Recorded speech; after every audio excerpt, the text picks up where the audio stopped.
अब हम देखते हैं कि टोबी की बेटी जेनी बड़ी हो गई है। आज उसका स्कूल में पहला दिन है। स्कूल में गणित की टीचर जेनी से कहती हैं, जेनी तुम आखिरी तक इंतजार करना, आज कोको की प्रैक्टिस है। अब स्कूल की सभी बच्चे चले जाते हैं और जेनी अकेली रुक जाती है। तभी गणित की टीचर आती है और दरवाजा बंद कर देती है। फिर वह जेनी को अपने पास बुलाती है। जेनी अब टीचर के पास जाती है। तभी टीचर उसकी ड्रेस के बटन खोलने की कोशिश करने लगती है, लेकिन जेनी समझदारी से जवाब देती है, पहले मैं दरवाजा ठीक से बंद कर देता हूँ, फिर आप बटन खोलना। जैसे ही जेनी दरवाजा बंद करती है, वह टीचर को चप्पल से मारने लगती है और उन्हें भगा देती है। अब हम देखते हैं कि जेनी अपनी माँ सावित्री को यह सब बताती है और स्कूल जाने से मना कर देती है। इसके बाद जेनी नदी से मछलियाँ पकड़कर अपने गांव में बेचने लगता है। सावित्री यह सुनकर गुस्से में आ जाती है। अगली ही रात वह टोबी पर गर्म पानी डाल देती है और गुस्से में कहती है, पहले अपनी बेटी के लिए घर बना, फिर मेरे पास आना। अब टोबी घर बनाने के लिए अगले ही दिन बैंक मैनेजर के पास जाता है और लोन की बात करता है, लेकिन मैनेजर टोबी के पास कोई प्रॉपर्टी न होने की वजह से उसे 1 रुपया भी देने से मना कर देता है। अब टोबी पैसों के लिए आखिर में आनंद के पास जाता है।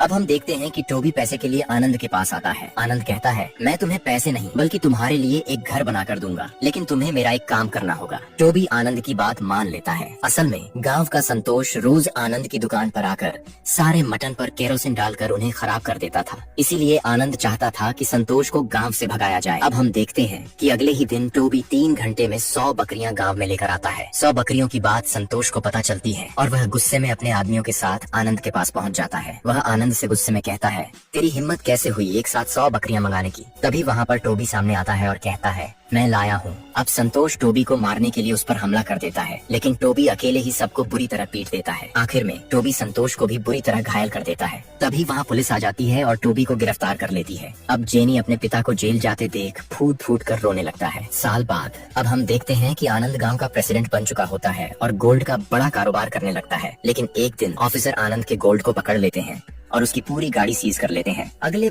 आनंद टॉबी से कहता है, मैंने तेरा काम कर दिया, अब तू मेरा एक काम कर दे। काम यह था कि आनंद की गोल्ड सीज करने वाले अधिकारी को गायब करना था और उसे ग्राइंडिंग मशीन में डालकर खत्म करना था। अगली रात जब अधिकारी अकेले सोने के लिए कोई जगह ढूंढ रहा होता है, तभी टॉबी वहाँ पहुँचता है और उसे अगवा कर लेता है। वह अधिकारी को उसी ग्राइंडिंग मशीन में डालकर मार देता है और उसके शरीर के टुकड़े कचरे के ढेर में फेंक देता है। अब जो भी आनंद के खिलाफ जाता, आनंद टॉबी की मदद से उसे अपनी ग्राइंडिंग मशीन में डालकर गायब करवा देता। इधर जेनी को प्रशांत से प्यार हो जाता है। प्रशांत उससे पूछता है, तेरे पिताजी को अगर हमारी बात पता चली तो वह कुछ करेगा तो नहीं? जेनी जवाब देती है, वह कुछ नहीं करेगा। लेकिन प्रशांत डरते हुए कहता है, गांव वाले कहते हैं कि तेरा पिता जिसे चाहे उसे गायब करवा देता है। यह सुनकर जेनी गुस्से में आ जाती है और रात में अपने घर का दरवाजा बंद कर लेती है। जब टॉबी घर लौटता है तो वह कई बार दरवाजा खटखटाता है, लेकिन जेनी दरवाजा नहीं खोलती। आखिरकार टॉबी पूरी रात बाहर ही सो जाता है। अगले ही दिन जेनी आनंद के पास जाती है और सबके सामने उसे कुत्ता कहकर बुलाती है। आनंद को यह सुनकर बहुत बुरा लगता है, लेकिन फिर भी वह जेनी के पास जाने के लिए मजबूर हो जाता है।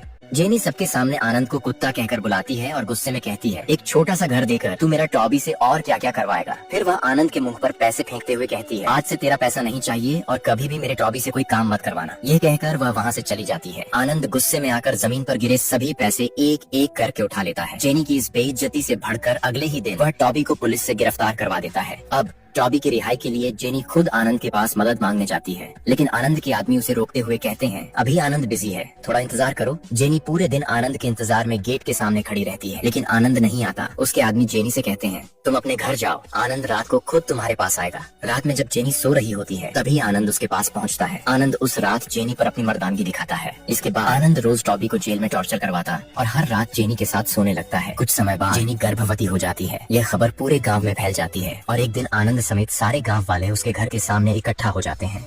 गांव के सभी लोग इकट्ठा होते हैं ताकि यह पता चल सके कि जेनी के पेट में किसका बच्चा है। तभी सबके सामने प्रशांत कहता है, मैं इस बच्चे का बाप हूँ। यह सुनकर टॉबी टोरंट गुस्से में आ जाता है और प्रशांत को मारने के लिए कुदाल उठा लेता है, लेकिन गांव वाले उसे रोक लेते हैं। जेनी टॉबी से कहती है, अगर हिम्मत है तो इसे हाथ लगा कर दिखा। यह सुनकर टॉबी रोने लगता है और अपने सारे सामान के साथ वापस मुर्दा घर के अपने घर चला जाता है। इसके बाद जेनी और प्रशांत शादी कर लेते हैं।